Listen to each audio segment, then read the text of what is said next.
दुकानदार की इतनी हिम्मत कि ये मुझे तोहफा दे रहा है। अरे इससे प्यार से दो शब्द बात क्या कर लेती हूँ, ये तो सिर पे चढ़ के नाचने लग गया।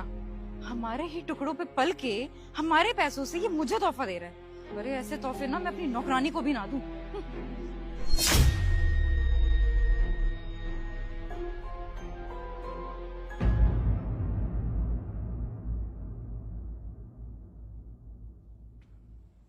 अरे ये क्या पड़ा है?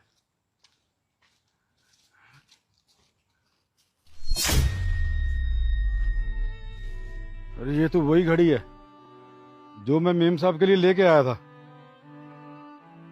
मैं कितने प्यार से लाया था मेम साहब के लिए। अगर मेम साहब ने घड़ी नहीं पहननी थी तो लेनी नहीं चाहिए थी। मैं एक एक पैसा जोड़ के लाया था मेम साहब के लिए ये तोहफा, तो मेम साहब ने इसे सड़क पर ही फेंक दिया। मैं गरीब